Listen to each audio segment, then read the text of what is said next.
ইসলাম বিশ্বের দ্বিতীয় বৃহত্তম ধর্ম। বিশ্বজুড়ে প্রায় 1.1 কোটি মানুষ বিভিন্ন সংস্কৃতিতে এই ধর্মকে মানে। 7ম শতাব্দীতে আরব দেশ থেকে শুরু হওয়া ইসলাম বিশ্বে দ্রুত ছড়িয়ে পড়ে এবং আজ এটি পৃথিবীর সর্বাধিক দ্রুত বর্ধনশীল ধর্ম।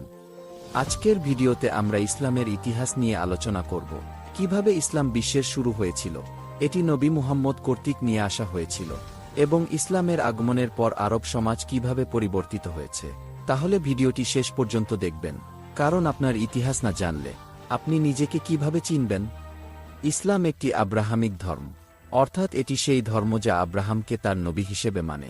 ইসলামের পাশাপাশি খ্রিস্টান এবং ইহুদি ধর্ম আব্রাহামিক ধর্ম হিসেবে বিবেচিত। এভাবে ইসলাম ধর্ম, ইহুদি ধর্ম বা খ্রিস্টান ধর্মের কথা, এই তিনটি ধর্মের শুরুতে নবী আব্রাহামের গুরুত্বপূর্ণ ভূমিকা ছিল। যদিও এই তিনটির মধ্যে ইহুদি ধর্ম সবচেয়ে পুরনো ধর্মগুলোর একটি। ইসলাম 7ম শতাব্দীতে শুরু হয়েছিল, যখন এই পরম্পরার শেষ নবী ছিলেন নবী মুহাম্মদ, যিনি আরবে ইসলাম প্রতিষ্ঠা করেন। কিন্তু আরবে ইসলাম পূর্বে কি ছিল?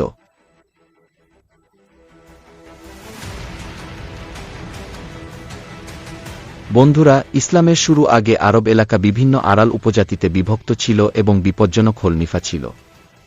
কুরাইশ এবং কিলাব উপজাতিগুলো এখানে কিছু খুবই শক্তিশালী উপজাতির মধ্যে অন্যতম ছিল।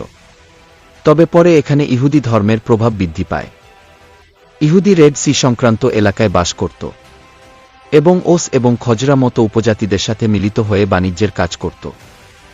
ইসলাম পূর্বে কের আপে আমি বিস্তারিত একটি ভিডিও তৈরি করেছি, যেটি আপনি এই লিঙ্কে ক্লিক করে দেখতে পারেন।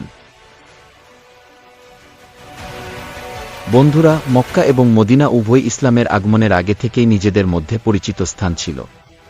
मक्का ছিল সেই স্থান যেখানে উপজাতি झगड़ों का सुलहनामा होता था, इसलिए मक्का एक तरह से पूरे प्री इस्लामिक अरेबिया का सबसे इम्पोर्टेंट शहर था और ये आज तक इम्पोर्टेंट है। इस मक्का पर कुरैश कबीले का कब्जा हुआ करता था। इसी कुरैश कबीले से आते थे पैगंबर मोहम्मद, जिन्होंने साल 623 में इस्लाम की नींव रखी थी। तो अब ये भी जान लेते हैं कि पैगंबर मोहम्मद कौन थे और उन्होंने इस्लाम की नींव कैसे रखी थी।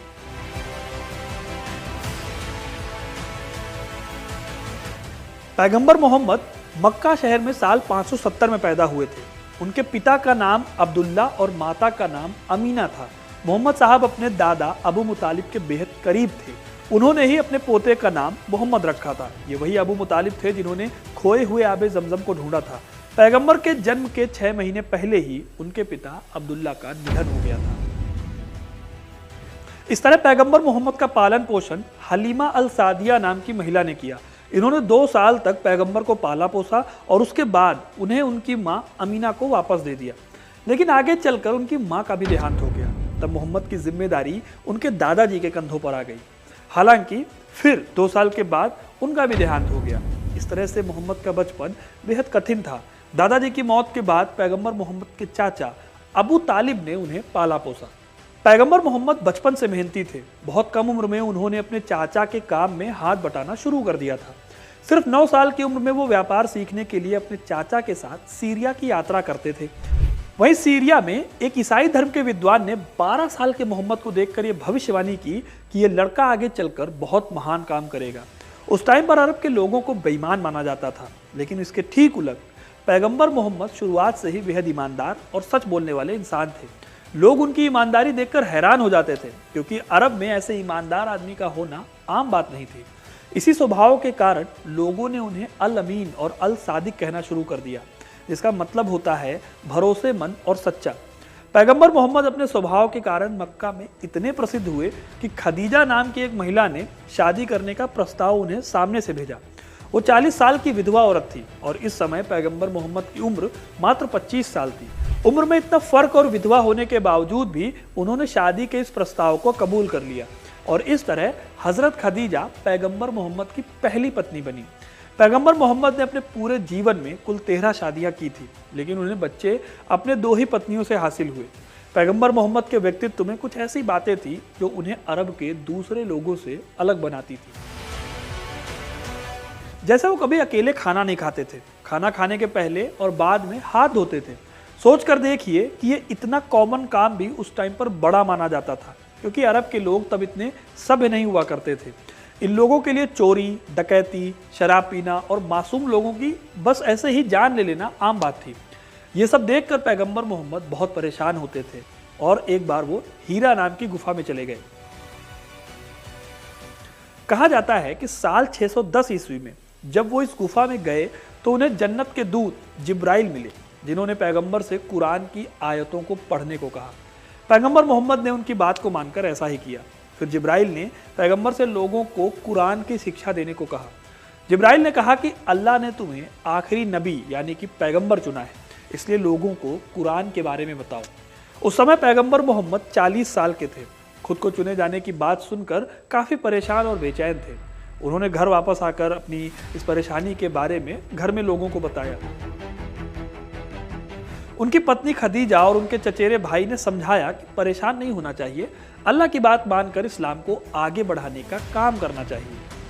अब परेशानी यह थी कि अरब के लोग कैसे उनके नबी होने की बात को मानेंगे। सबसे पहले उनकी पत्नी हजरत खदीजा ने उन्हें अपना पैगंबर कबूल किया। इसके बाद उनके दोस्तों ने, फिर धीरे धीरे पैगंबर अपना काम करते रहे और करीब 3 साल तक इस्लाम की शिक्षा देते रहे। 613 ईस्वी में पहली बार उन्होंने आम लोगों को कुरान की शिक्षाएं देनी शुरू की। उन्होंने लोगों से कहना शुरू किया कि उन्हें अल्लाह का संदेश मिला है कि ईश्वर एक है और वो इंसानों को सच्चाई और ईमानदारी की राह पर चलने को कहता है। उन्होंने मूर्ति पूजा का भी विरोध किया, पर मक्का के लोगों को ये बात पसंद नहीं आई। लोगों ने उनका मजाक बनाया, यहाँ तक कि साल 622 में उन्हें मक्का छोड़कर जाना पड़ा। पैगंबर यहाँ से फिर मदीना चले गए। मुसलमान इस घटना को हिजरत कहते हैं। यहीं से इस्लामी कैलेंडर हिजरी की भी शुरुआत होती है। मदीना में कुछ लोगों ने उनके धर्म को फॉलो किया और तब उन्होंने मक्का वापसी की। यहाँ साल 623 में उन्हें अपने ही चचेरे भाइयों से बद्र की लड़ाई लड़नी पड़ी। इसमें मोहम्मद की 313 लोगों की सेना ने करीब 900 लोगों को हरा दिया। ऐसे ही एक एक करके उन्होंने अपने कई विरोधियों को हराकर इस्लाम कबूल करवाया।